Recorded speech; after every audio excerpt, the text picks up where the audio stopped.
right, what's up, chat? Hello. That's such a good trailer. Um, Dars tip $4, Koopa with $100, Tipsy Nomad with $50, and Ronjon with $20. Thank you so much. Today's a big one, folks. If you recognize that trailer or you recognize anyone in it, that's because we watched Racing Extinction on the 10th for the big Alveus, or during the big Alveus stream. Today, we are lucky enough to talk to the director of that film, Louie Psihoyos. He's an Academy Award-winning filmmaker, and he's the executive director of the Oceanic Preservation Society. Danza, thank you for the $25. So OPS is where your donations are going today. We're at $199. Oh, no, we're not. We're at more than that. Conch with $26. Lazy with $10, and Warber with $20. Thank you so much.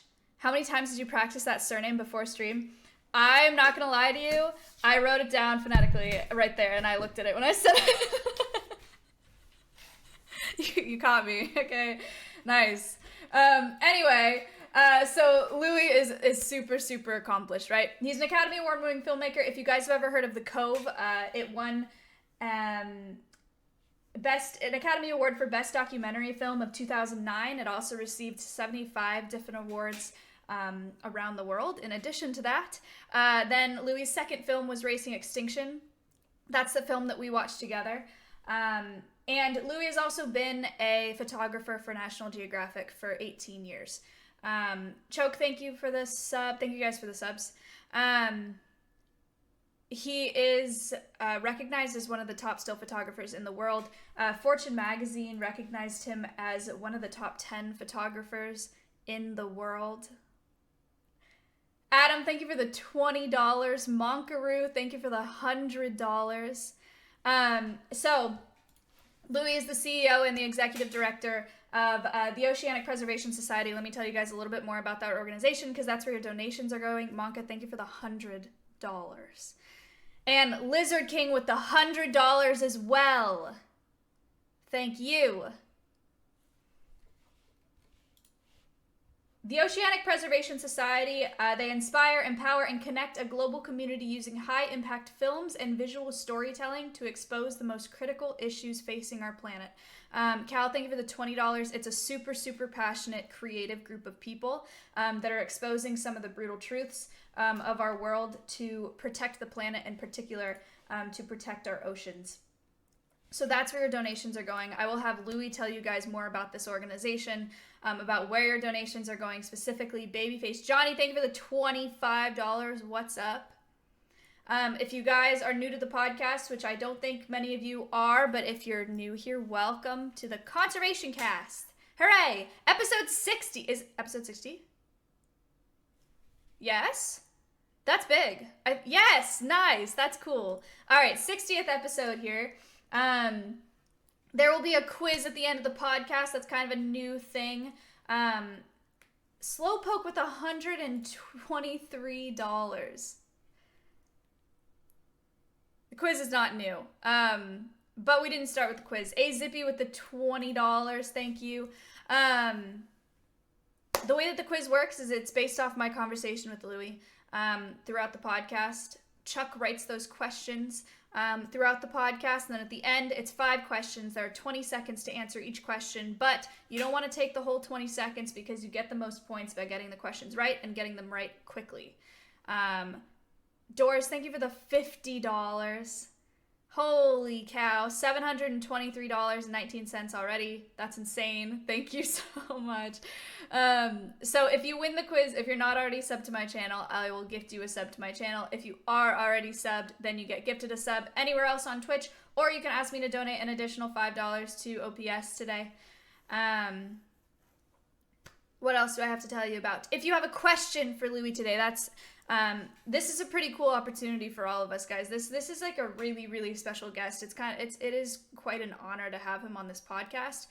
If you have questions for him, you can do #ask followed by your question. Alec, thank you for the $5, and I will get those questions, or I'll receive those questions, and I'll be able to relay them to Louie. I think that's all I have to say. Again, I don't think that we'll do a poll today. I mean, we could. It's okay. We won't do a poll today. Am I missing anything? Your donations are going straight to OPS if I didn't already make that clear. Their PayPal is linked up, so it is making a donation straight to their org. Take notes, there's quiz. True. Poll. Pog. Yes. All right. All right. I think that's it. I started the intro a little bit early because I have to get offline at 3:30 today. So we are on track here. But without further ado, I will be back with Louie. Sit tight. I gotta open a few things. Got things sorted. It'll be less than a minute. Okay, see you in a bit.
Hello. Hello, how are you? Hi, I'm good. How are you? Good, good, good. All right. Could you do me a favor and turn your video on? I think it was just on, and then it turned off. Okay. There you go. You're good. Oh, that's right. I can't see you. That's right. Right. Yeah. But they can see both of us. Let me just fix my camera. Here we go. Okay. Now we're all set up. Thank you. All right. Thank you so much for coming on the podcast today. I did a short intro of myself, but we're all super, super excited to have you here. We've already raised $728.19. Whoa! just in Wow. that intro. So if you'd like to do your own introduction of yourself and tell us a little bit about OPS, that would be awesome. Yeah, my name is Louie Psihoyos. I'm the executive director of an organization called the Oceanic Preservation Society, and I'm also director of documentary films, The Cove, Racing Extinction, and more recently, The Game Changers.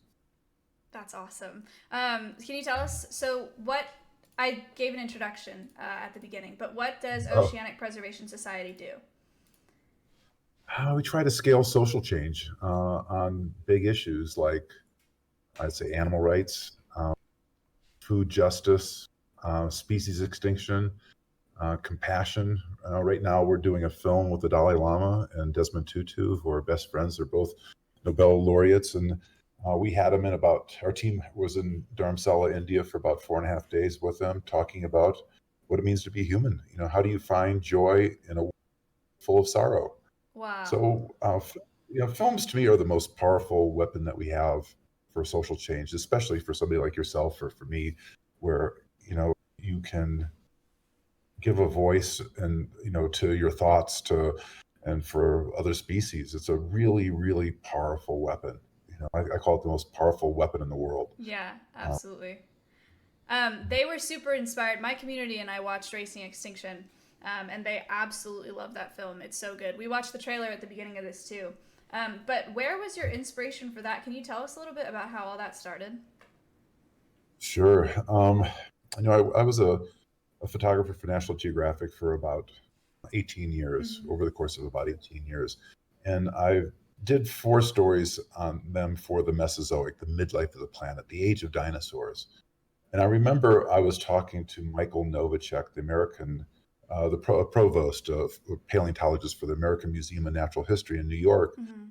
And we were in the Gobi Desert, and there was dinosaurs everywhere, laid out. Unlike a lot of other places you look for dinosaurs, where they were like tip of the nose to the tip of the tail. Mhm. Very extraordinary. I said, like, what killed all these animals? And he said, well, we don't know. Could have been a dust storm. But he said, we're going through a mass extinction right now in this epoch that we're in. And I thought, it just put a shock through me that, when you look at, whatever killed the dinosaurs 66 million years ago, a meteorite that's been pretty much determined. Mhm. But that's like external forces. But he said humanity, Michael Novacek said that humanity is now the asteroid. Right. And I thought this is like this is the most important story in the world, Mhm. bar none. Everything else pales in comparison. That we're losing all these species. The more I dived into it, I found out that like E.O. Wilson, who's one of the guys that coined the term biodiversity, um, he's I believe in his 90s now. He was saying that by the end of the century, we could lose half the species on the planet. So for me, this was like a wake up call to put all my energies into doing what I could to activate the current generation living on the planet now, Mhm. to try to, if not halt the Anthropocene, but just shock its impact, because we're doing what no other wild animal will do right now. We're following our own nest. Right. I was just reading a book that Bill Gates wrote on, solve the climate crisis. And Yeah. he's talking matter of factly about how we're going to lose the coral reefs. Mhm. There's 25% of the species in the oceans live on coral reefs. Mhm. Um, you know, it's, what's going on. There's a catastrophe. But, here's the thing. It's like, my job is not to just alert people about the catastrophe that's going on. I think a lot of people have almost compassion fatigue, like there's too much going on. Right. But I really feel we can do things about it. Like the first film we did, The Cove, which is about dolphin hunting in Japan. It was the first film we've ever done. And, I was just hoping that if we get the film out there, that we could alert people that this is going on and we'd have a chance at stopping it. At the time, they were killing about 23,000 dolphins and porpoises every year for human consumption. They were eating them. Mm. They were force feeding them in schools. And force feeding sounds like a strong word, but in Japan, you have to eat everything on your plate. Mhm. So at school, if you were served a pilot whale, which is a dolphin, Right. even though the meat was toxic, you had to eat it. So they were being force fed poison. Mm. Now, because of that film and the activism around it, I think about 2 years ago, the last figures I have, they killed about 1,610 dolphins. So it's like over a 93% drop in dolphin deaths Right. for human consumption because of the activism around that film. So films are really, again, they're really powerful. And the second film that we did, Racing Extinction, I thought, well, let's try to, bring attention to this huge problem and see what we can do to stop it. And we know that, there's some really good science that shows to create a tipping point in our culture, you don't need 51% of the population, you only need 10%. 10% of the population, 100% committed Mhm. to solving an issue is the tipping point. And they ran the models with the suffragette movement, allowing women to vote Mhm. back in the early 1900s, the civil rights movement, the Arab Spring, and that gives me hope that you don't need to convert everyone, just Right. 10%. Once a big truth like that becomes apparent, then you get to a 30% number, and then that hockey stick curve gets, just it's unstoppable. That's If you look amazing. at, That's really cool. yeah, no, it is, and it gives hope. I've been on the environmental movement front for quite a while. I had a 2002 electric car. It was called a Toyota RAV. It was a fully electric car, Uh-huh. and it was run by solar panels on my roof. And we were nuts. Back in the early 2000s, people were saying, it's alternative energy. It's just it's a pipe dream. Electric cars are never going to take off. And now you look at it, and it's like, Tesla's now the most valuable car company in the world. All the other majors are now saying that they're going to turn completely electric, in the next decade. So these revolutions, especially technological revolutions, only take about 10 years. Right. It's like wildfire. Yeah, that's awesome. Vay tipped $77.77. Thank you, Alec, with $5. Doris with 50. So we're at $805.96. Thank you, guys. Thank you. Um, Thank you. and there are lots of questions that have come in. I'm trying to find one that's a good segue, but one that's been asked a couple times is, how did you make the transition from magazine photography to environmental filmmaking? A good friend of mine was Jim Clark. He's the guy that started. He was the Steve Jobs of my generation. He started a company called Silicon Graphics. It was the first 3D graphics engine. It was the first time people using a computer could do games in real time or design anything on a computer. I was doing a story for National Geographic on the information revolution back in 1993, and I wanted to photograph Jim, but he was too busy. Mm-hmm. And then I filmed him. I photographed him for the cover of Fortune magazine about almost 10 years later, not quite. And he was starting a company called, or he's selling a company called Netscape. It was the first commercial internet browser. Mm-hmm. I'm describing him as a wealthy guy, but he wasn't. He was born in a trailer court, went to the Navy to avoid prison, I think, or to avoid going to jail. Okay. But he's a genius. He's a genius. Just didn't have the right opportunity. And he was starting Shutterfly and WebMD when I met him. And he was a novice photographer. And Jim asked me when I was photographing for the cover of Fortune, he said, would I teach him how to be a good photographer? And I said, Jim, I'll teach you how to be a great photographer if you teach me how to be a billionaire.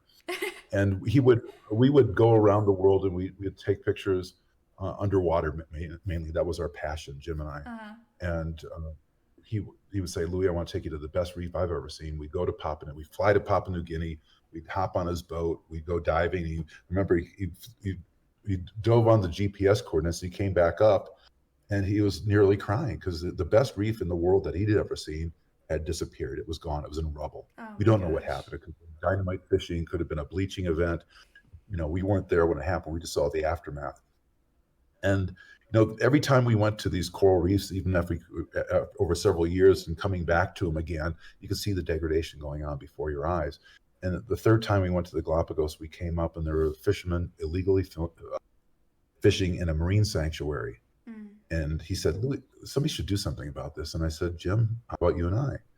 And he said, what do you mean? I said, well, we'll use your money in my eye and we'll make films. Mm-hmm. Now, I had no real right to, I wanted to be a filmmaker, but I was a photographer. They're quite different. Mm-hmm.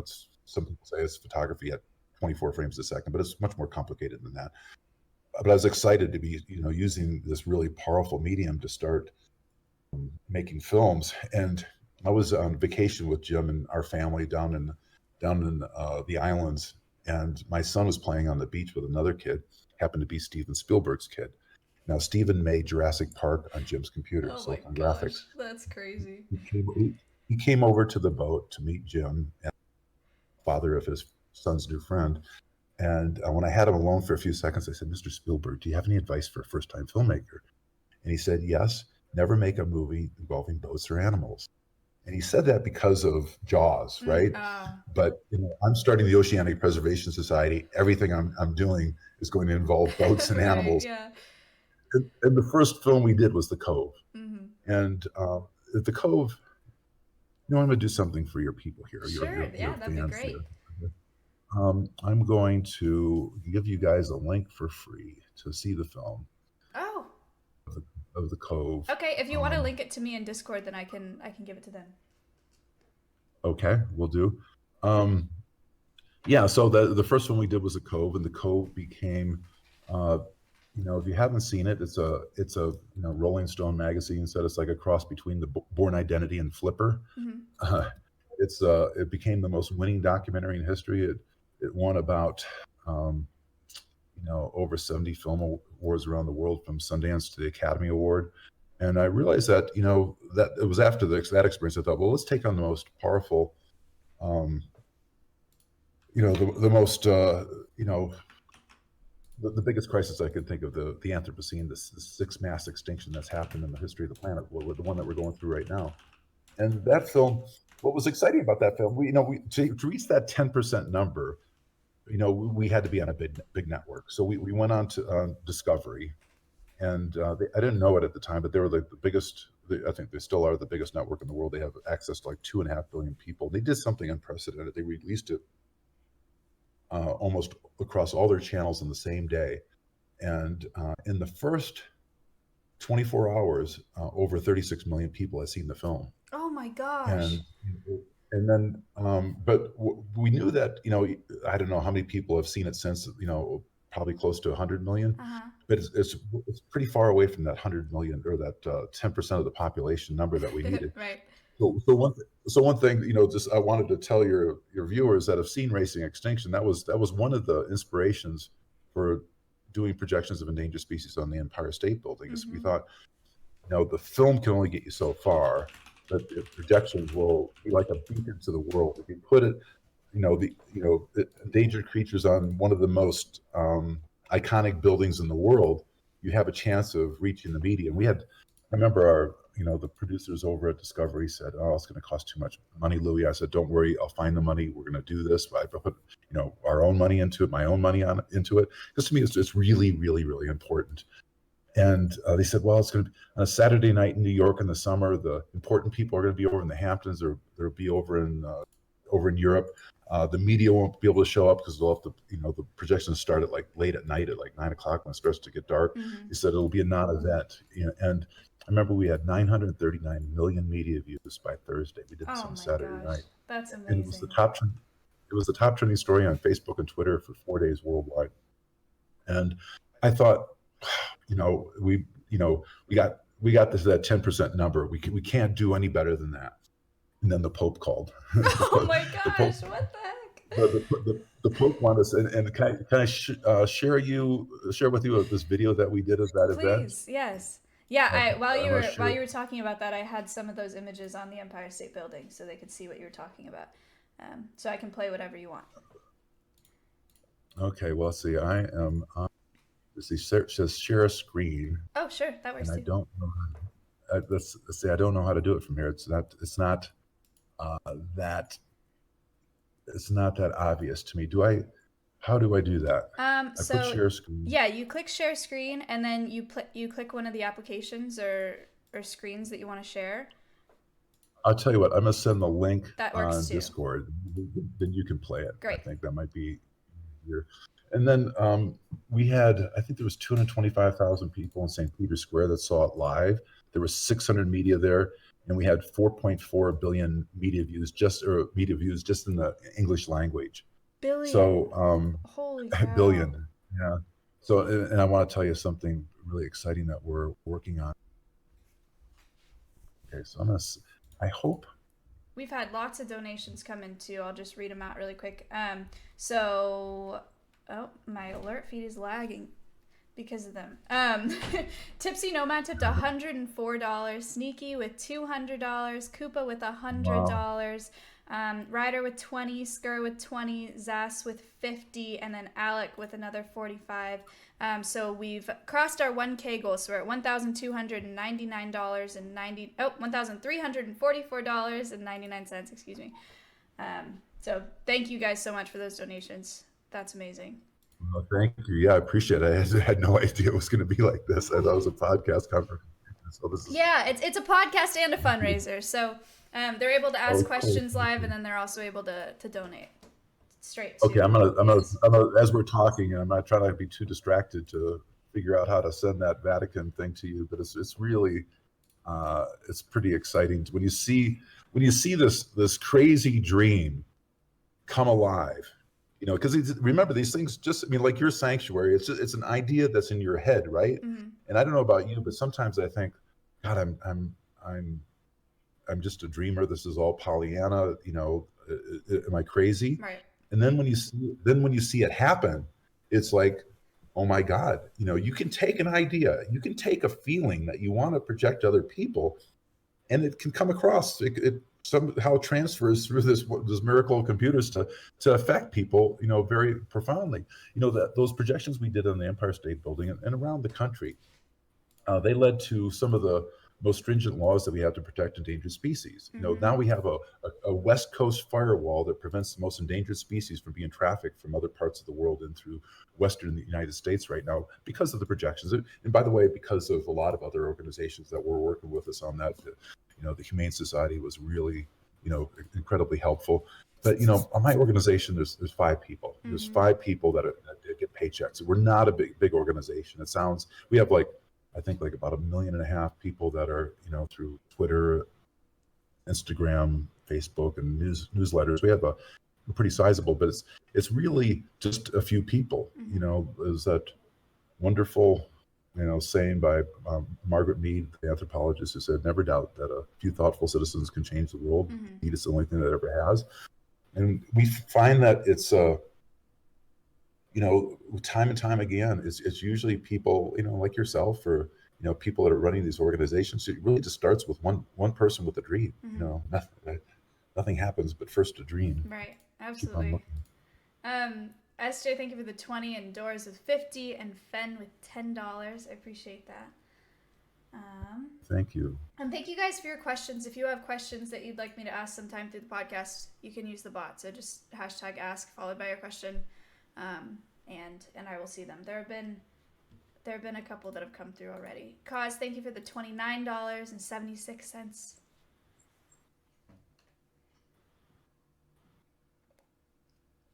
And then I'm gonna send that one.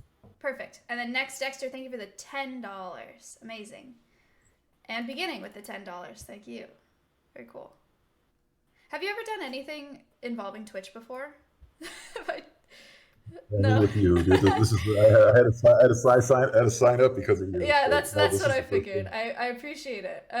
Resmos, thank you for the $25. It's traditionally for gaming. It's video games and stuff, but it's worked really great for my purpose as well.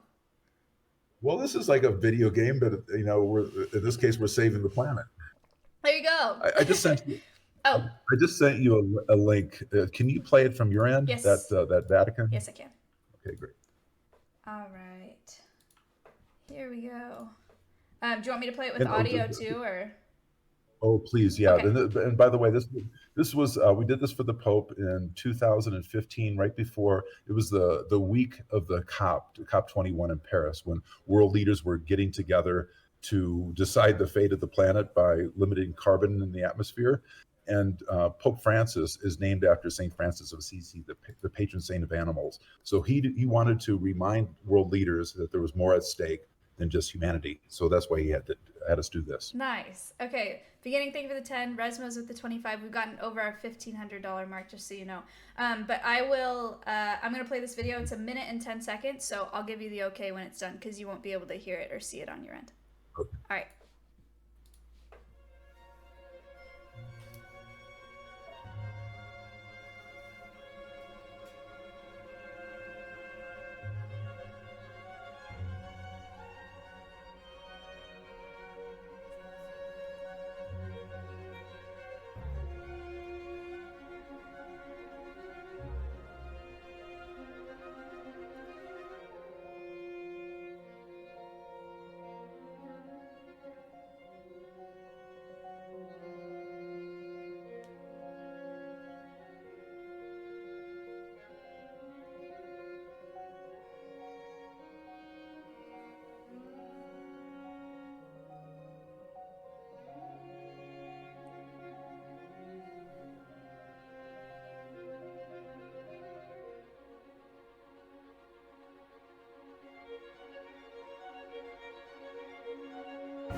That has to be the coolest thing I've ever seen.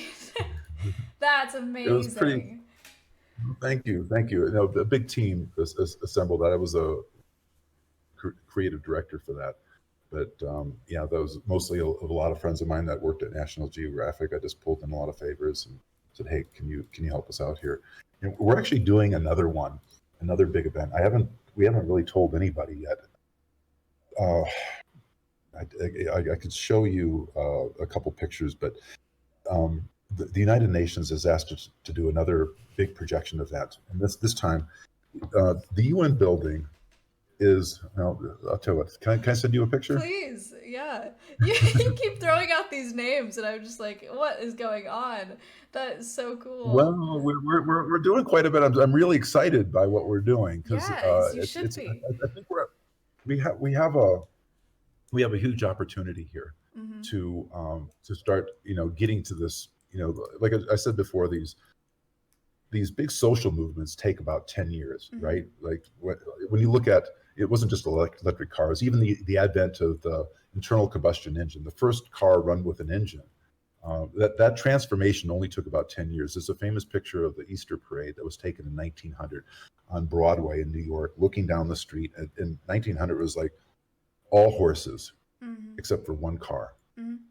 And remember, now I don't want to paint a romantic picture of New York being filled with horses. There was 20,000 tons of manure being, dumped onto the street with horses every day.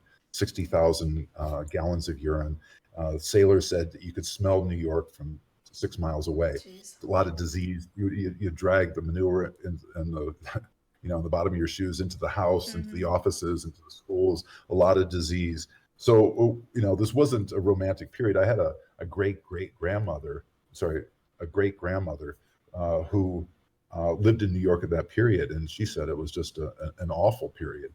And anyway, so there's another picture that was taken of the Easter parade 13 years later, and it was completely The opposite. changed. Yeah. It was all cars find the horse. Mm-hmm. And 10 years ago, 13 years ago, about the same amount of time it took to transform New York from horses to cars.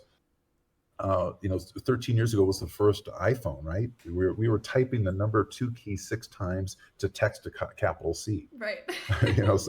So and now we don't move anywhere out of it. You can do these incredible things, and so what I want to do, with these projections, with what we're up to, is to try to create that tipping point, so people, start thinking back. Well, remember that time that we used to eat animals? Mm-hmm. Remember that time that we were, degrading the coral reefs? Remember that? That was old school. That was back then. Mm-hmm. But the key is to try to strike hard and strike fast.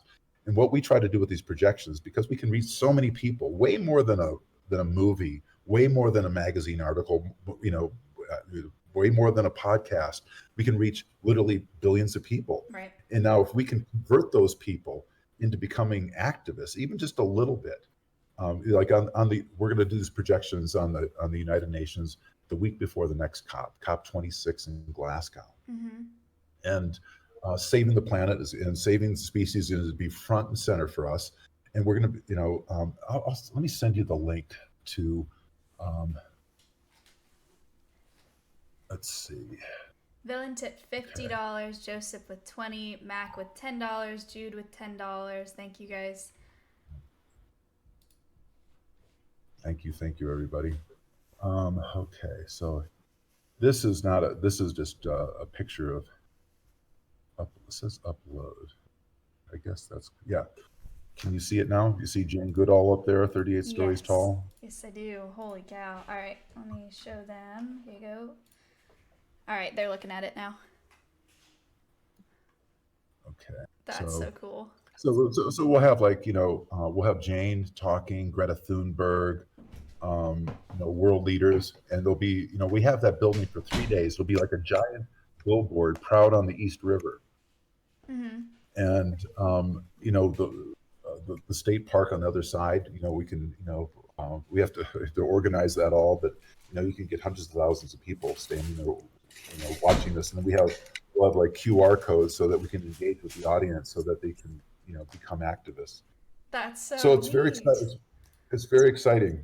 I loved in the video that we were watching, all the people with their phones out and cameras taking pictures of it, just in absolute awe. That's so cool to see. Yeah. The first big projection that we did like that was at the Empire State Building, and the Empire State Building is quite a start.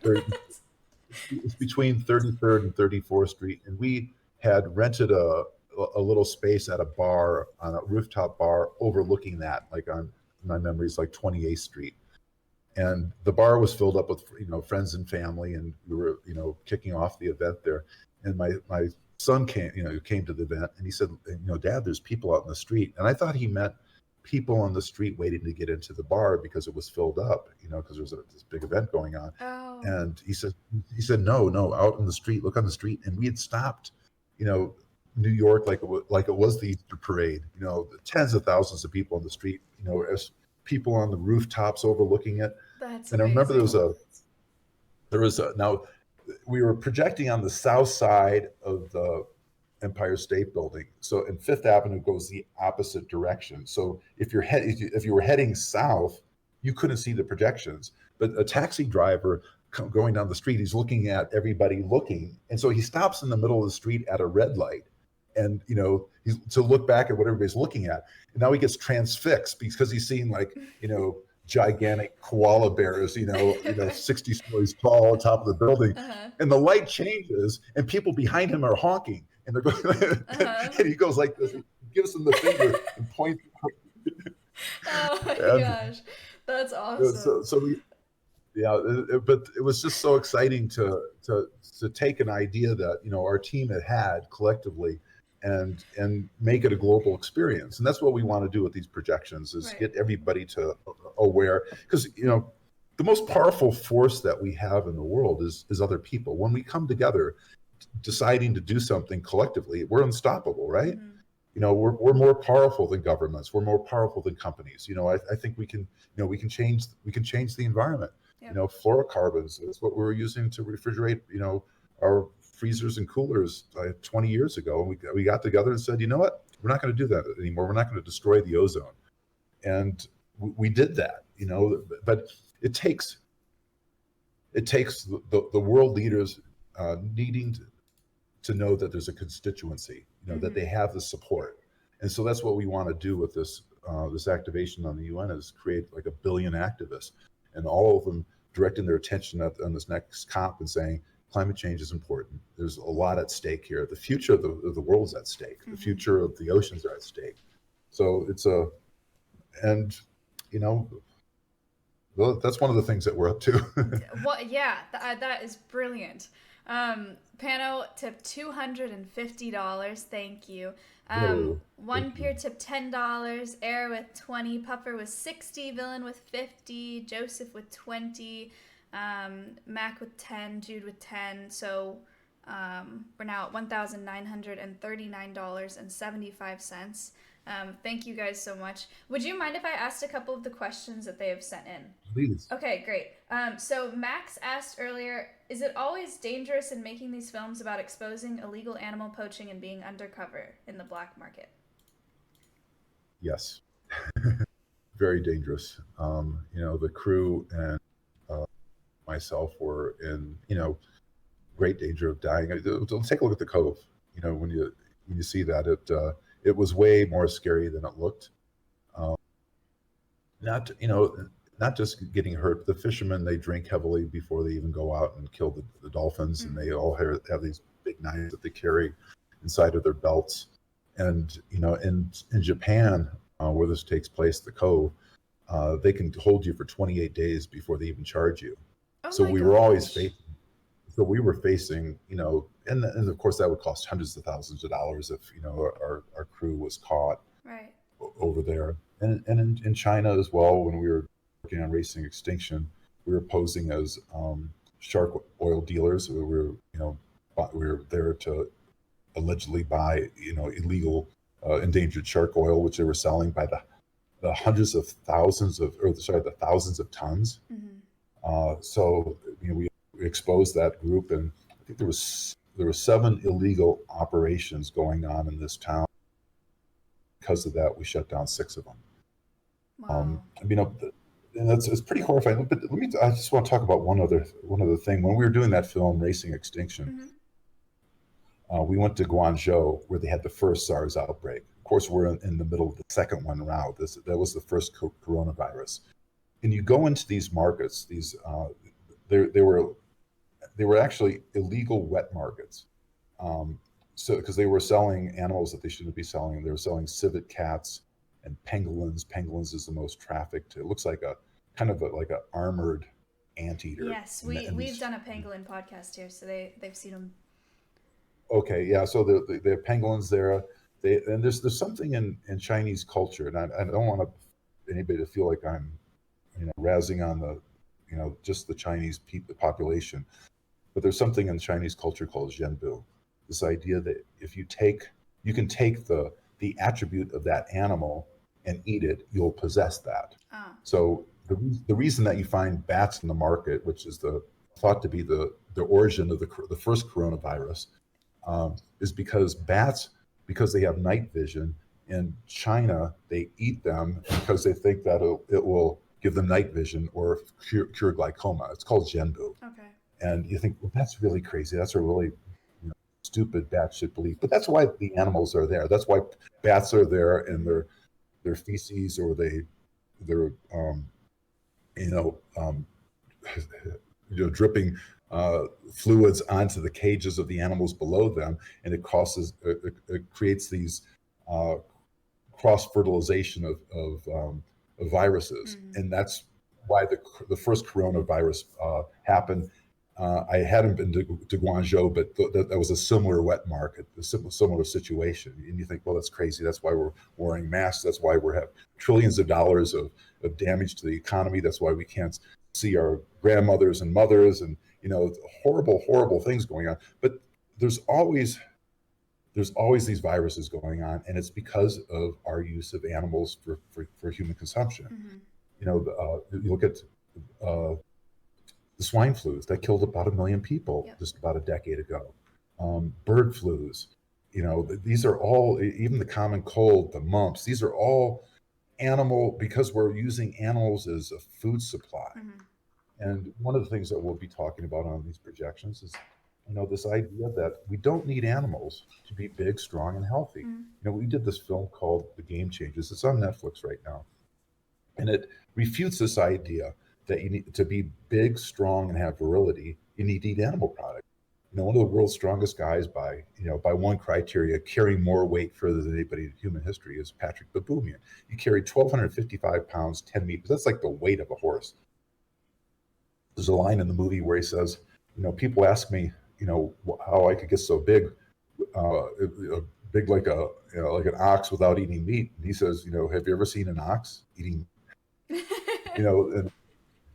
And Scott Jurek is probably the most accomplished ultra runner in the world. He's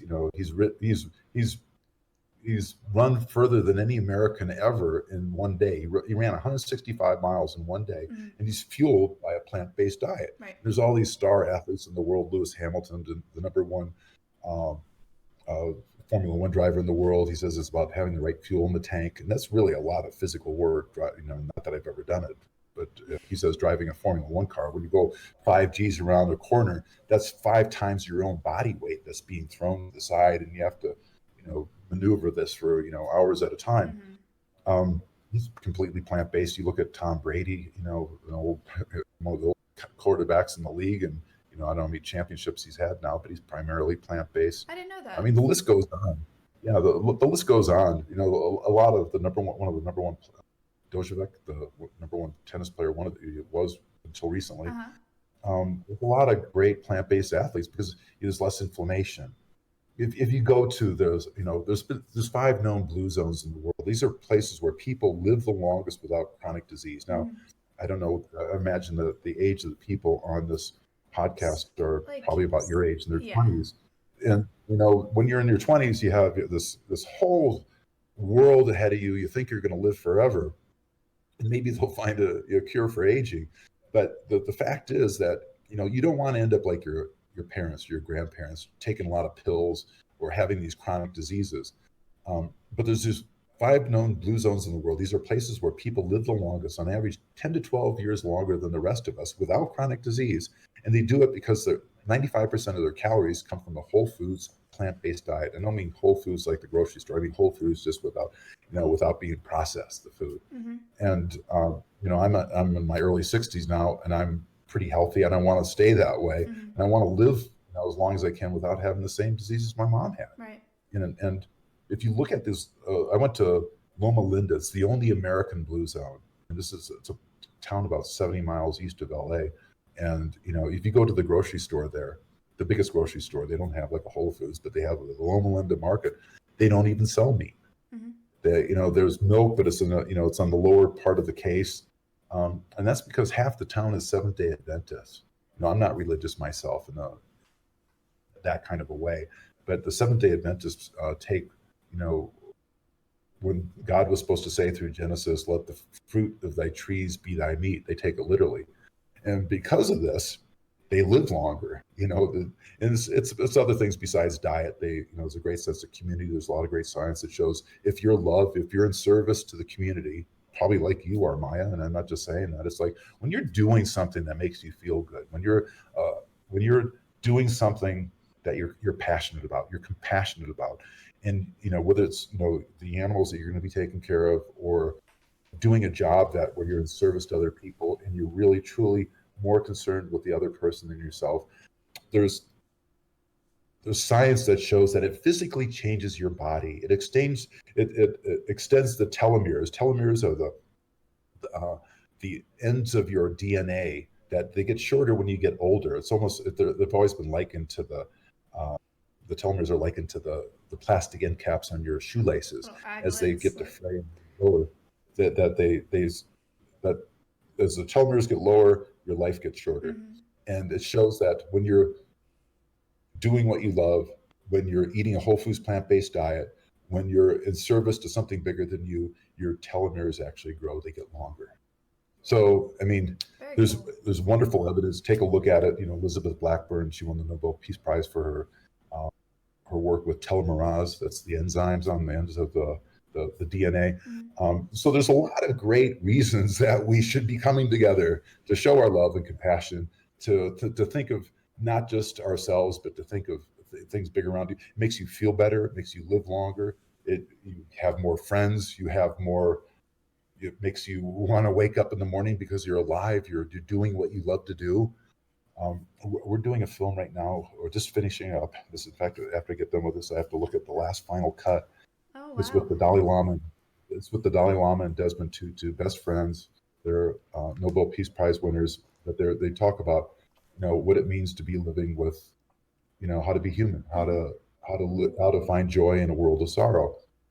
So, uh, and to me, it's like it was a bit of a wake up call for me, even at my age, because I kind of we made the film to be secular, even because they're both religious leaders. Of course, the Right. Dalai Lama is the head of the Zen Buddhism religion in Tibet, but now, of course, he's in exile because of the Chinese invaded there, and back in the 1950s. But and then Desmond Tutu was of course one of the leaders of apartheid, the systematic subjugation of black people in his country. But they both came out of those experiences with the same realization that it's to find joy, to find lasting joy, you need to be helping others. It's the only thing that makes you feel good. Mhm. And then for me, it just sort of clicked. Like, in our culture, we think of success as money, Mhm. power, Right. a great job, sex, whatever those are. And once you've attained that, it's always a bit of a letdown. Like, I got that job, but it's not so great. Or I got that big raise, but the money leaves me empty. Or I have that house and it feels kind of empty. And that's because you can't fill it with things outside of you. You have to have, it has to come, the glow has to come from the internal work. And it only happens when you're in service to other people. And I'm sure you feel this when you do your Of work, right? course. I mean, Yeah, of course. That's awesome. Okay, maybe we have time for like one or two more questions here.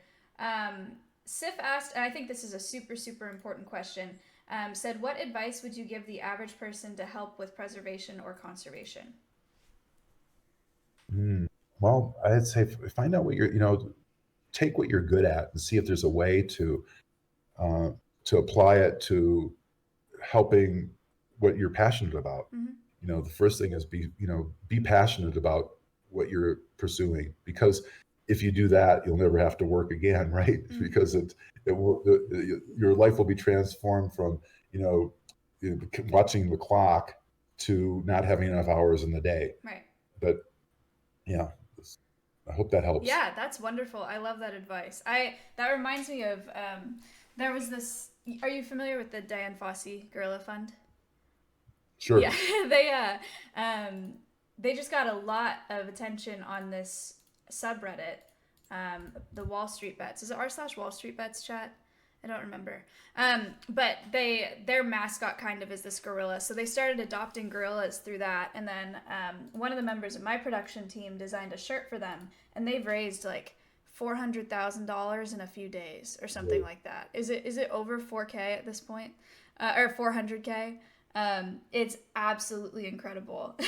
So that, I mean, artists, editors, public speakers, if you're scientists, that's also, that's one thing, but there's plenty of room for everybody in conservation. I think that's great advice. Yeah. Okay.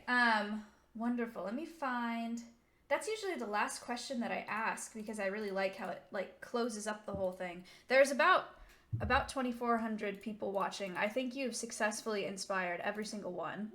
This has been so wonderful. Thank you so much. Is there anything else that you'd like to tell us about or that you'd like to close us out with? No, I think that's it. We'll keep on doing the great work that you're doing. It's wonderful to see the younger generation coming up to do great work like you're doing. Thank you, and thank you so much to all the people that tuned in today and the people that donated. Really appreciate it. Thanks so much on behalf of everybody at OPS. Thank you. We've had Sneaky also donated 251, Danny with 15, Monkery with 61. So we're at $2,277.20, and this is hooked up straight to OPS. So you guys have already received those donations. Thank you so much, Maya. I appreciate it. And thank you for helping out and your community for helping out. I appreciate it. Of course, thank you. And I'm glad this was your intro to Twitch. That was awesome. I really appreciate your time.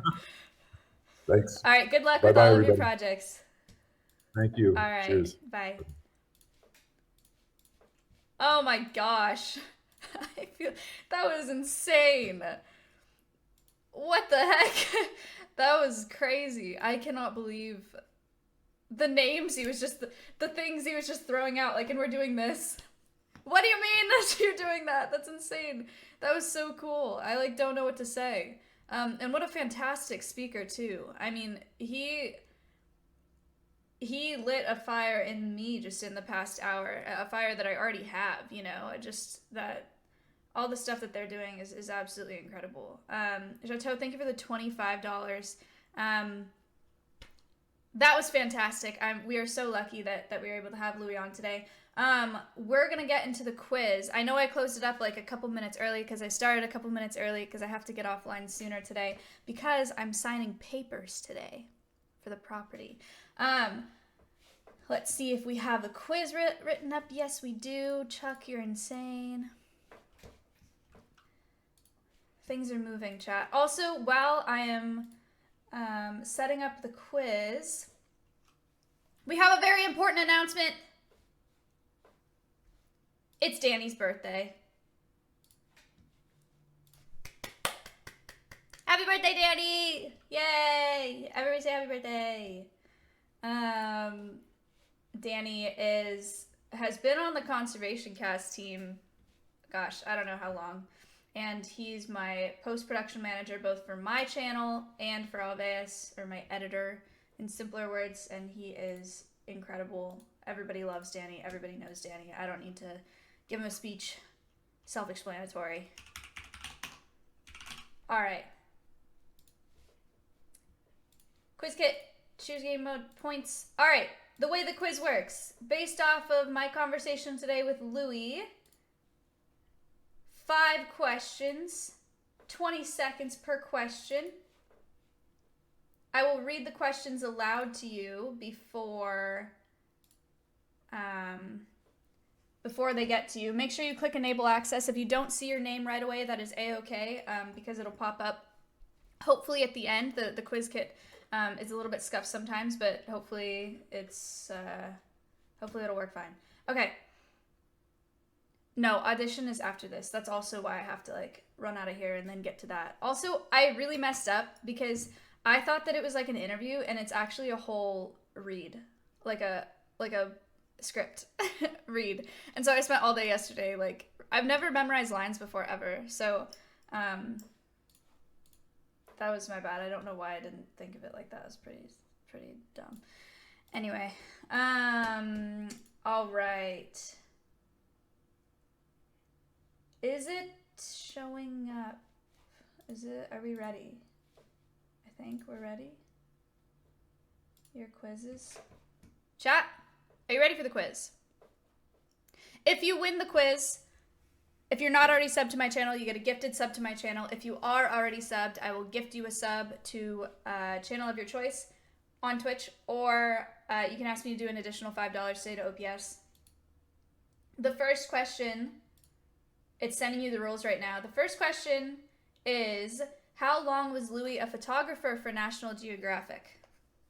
Something that was said at the very beginning of the podcast. You don't need a link for the quiz. It'll pop up on your screen. You can do command quiz if you want a little bit more instruction, as long as the website doesn't crash. Saying the answer in chat does absolutely nothing. Sorry. Here's the quiz. It should be up. Sneaky, thank you for the $49 again. Is it 8 years, 40 years, 18 years, or 25 years? Might as well get the 500. Sneaky, did you donate $500 today? Oh my gosh. Holy cow. Sneaky Turtle donated $500 today. Thank you. Tyrone, thank you for the sub.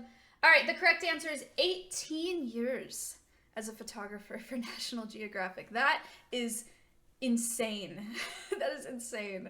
When I was doing the test call with Louie, I was like, I mentioned that I was doing the audition. He was like, oh, I just got off a phone call with National Geographic right before this. I was like, oh. All right, question number 2 is, what percentage of the ocean relies on coral reefs? Is it 5%, 25%, 15%, or 20%? I think that this question was phrased meaning what percent of our ocean's creatures live in coral reefs, like depend on them. I forgot to show the scores, I'm sorry. Depend on them as habitat. Wild guess on this one, that's fair. It was not brushed over, but it was just a part of the conversation. The correct answer is 25%. 242 people got that correct. Well done. Who got it right the fastest? I'm sorry I didn't see the last time, but we will get to see this time. Raining Rex. Well done. But I don't know how to... Pet is in the lead, and then Warber. Warber's so good at these quizzes. All right. The third question is, during production of The Cove, around 23,000 dolphins and porpoises were killed a year. What is the statistic now of how many are killed per year because of the activism surrounding that film?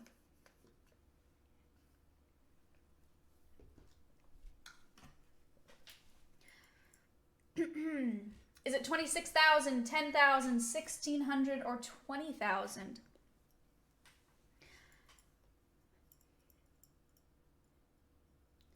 Aragorn misclicked. The correct answer is about 1,600, which is a fantastic feat. 184 people got that correct.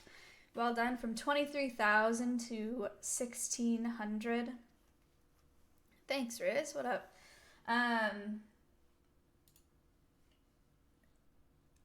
Troubling statue. These may be, the contestant number blank may be somebody that shows up later. But troubling statue is the one who got that one right the fastest that I can tell. And then stealthy is in the lead, followed by Dis, followed by Dibs, and then Squid, and then Ivory. Nice. KZ, thank you for the 8 months. All right.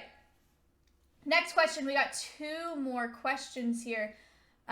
What does Louie believe is the tipping point in population for social change? This was a really cool thing that he talked about. Is it 25% of the population? Is it 15%, 50%, or 10%?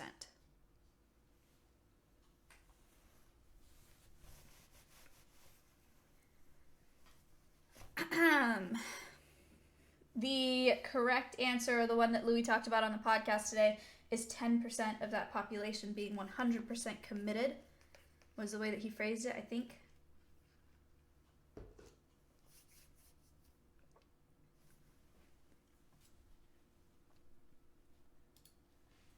$164 people got that right.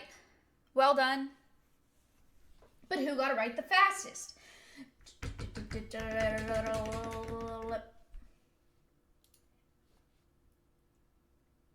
Amel and Direwolf, what up? Nice. But Stealthy is still in the lead. Squid is climbing. Spinning Squid is climbing. Ivory is climbing as well, coming in third. This is the last question. Is someone going to pull ahead of Stealthy?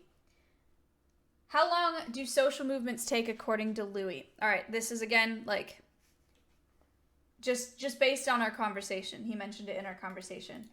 Did he say 50 years, 100 years, 10 years, or 2 years? Calm, thank you for the 2 months.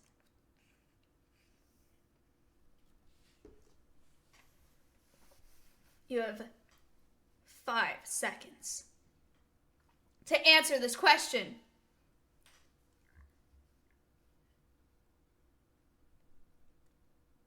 Boingo, what's up? Your name looks so familiar. Why is that? Oh, because you're in lock stream last night. The correct answer is 10 years. 228 people got that correct. Well done. Can we see who got it wrong the fastest? I wish. That'd be funny. I was like just like trigger finger.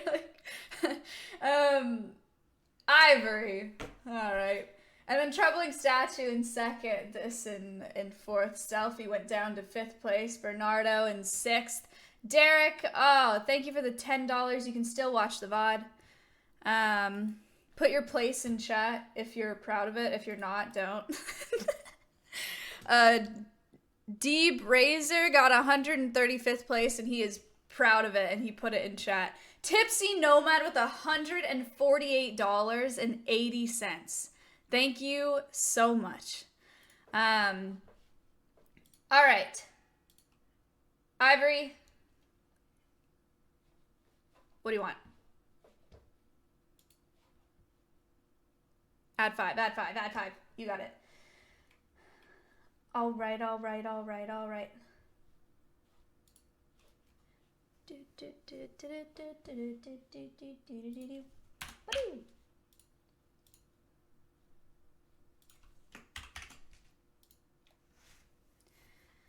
$2,510. Hold on, I have to 2-factor.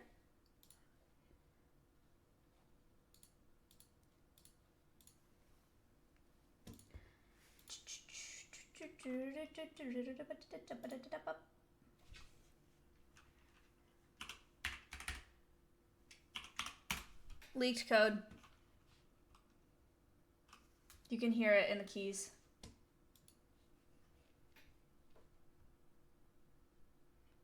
Here it is. All right. Jot, what?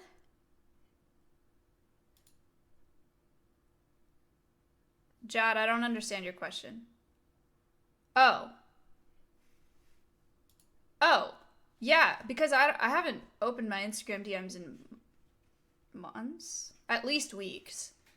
It's been a long time, but I also don't really get them. I pretty much turned it off. I still get some occasionally, and I don't know why. I don't know how that works because it's like it's just bugged or something. So sometimes I get them, but it doesn't matter. I don't read them. All right, chat. What a fantastic podcast. Mo, thank you so much. And what an amazing guest. It's so crazy. This is the 60th episode. And the people that we're getting to talk to are just amazing. I mean, I could have never imagined talking to someone with the qualifications of Louie when I started this podcast. I used to freak out when I found a guest that had like, above 5,000 Twitter followers. I was like, we're making it big, So this is really, really cool. The fact that there are people that reach out to me now that want to be on the podcast and want to see a new audience through me is incredible. I 100% feel underqualified to speak to these people. I don't know if that was clear, but I was super nervous. I also have other things to be nervous about today, right? This audition, whatever. But I feel so underqualified. But it means so much that people think that I'm qualified enough to take that amazing experience and information that my guests have and relay it to you guys and provide a platform where you guys are able to see it and be able to digest it. And I think that that's my job and that's where my strength is. And it means a lot that that people think I'm good enough at that to want to be on this podcast. So thank you guys for supporting it. The viewership on these it's also gone up massively since I started. At the beginning, the podcast was getting really close to dropping into the 3-digit range. So it means a lot that you guys are here watching. I really, really appreciate it. I have papers to sign today for the property. And then I have the audition today for that National Geographic host role. So wish me luck. It's going to be I really don't know. I feel like it's going to be really awkward to just like recite lines on a Skype call, but that's, I guess, just how it works. So we'll see. I don't know. I'll keep you guys posted like I always do. Just to let you know, I think we should be having housewives tomorrow, but I'll need to ask them one more time to make sure that we're doing that. So expect housewives tomorrow night unless I announce otherwise in my Discord. But then next week, Monday, I'm going to do an IRL. I might have to use my phone. Hearts in chat for Locke because he has had like the worst couple of days with LiveView trying to figure out my backpack because my modems just are not working. So it's possible that I'll have my backpack on Monday. It's also possible that I'm going to do it on my phone. Regardless, I'm going to do an IRL. I really got to get out there and hike and just be outside, I think. So Monday's an IRL. I was going to do the merch release on Wednesday, but now I have calls lined up all through Wednesday. So I'm going to do it Thursday instead. So I'll do my Wednesday stream on a Thursday. It'll be at my desktop. And I will be dropping the merch on Thursday. So I should have worn it today. That's kind of dumb that I didn't think about it. But, yeah, so it'll be Saturday, Monday, Thursday, Friday. Actually, I don't know if I have a podcast guest lined up for next Friday. Yeah, I think I do. I don't remember. After this month, though, after March, starting in April, here's the deal about the podcast. Since I've started Alveus, I was just going to like roll out of the podcast and just put everything into Alveus. But it's like my baby, and I just don't want to let it go like that. And it's cool that I get to bring people on and give them a platform and that we all get to learn about different things as well. So the podcast is going to start going down to once a month instead of once a week, but it'll still exist. So I haven't talked about that yet, but that's starting in April. We're going to do that instead of doing every Friday. So I'm sorry. It's a lot for me to, I do all of the coordinating and all of the research. I walk everybody through Discord, it's a lot, for me to do in addition to running my stream and Alveus. So, doing it once a month is going to be a lot easier for me. But we still get the podcast, which is good. So Anyway, yeah, they'll still be an hour long. But that's it for today, folks. I'm going to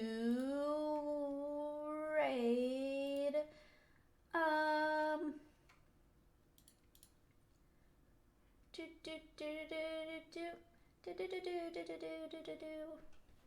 That's stuck in my head.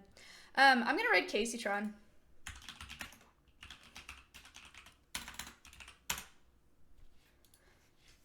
I love Casey. I wish I was friends. I mean, I don't know that we're like... I don't know her very well. But I wish I did, because she seems cool. Take Ms. hiking with you. Yeah, you probably wouldn't do that. She's getting canceled? Wait, for what? Why? What? No, she's not. What?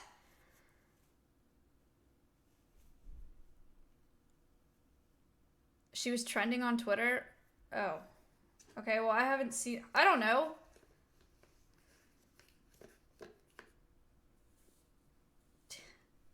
Okay, thanks for stressing me out. I don't know. It's fine. It's... Bye.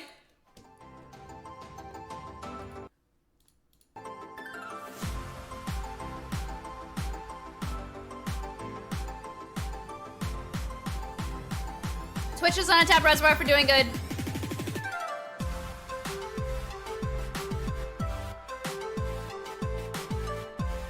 You guys are amazing. Twitch is an untapped reservoir for doing good. This is those of you who donate, thank you so much. It means the world to me, and it means the world to those guests. It's still really important that you're here and that you're watching, and that's amazing.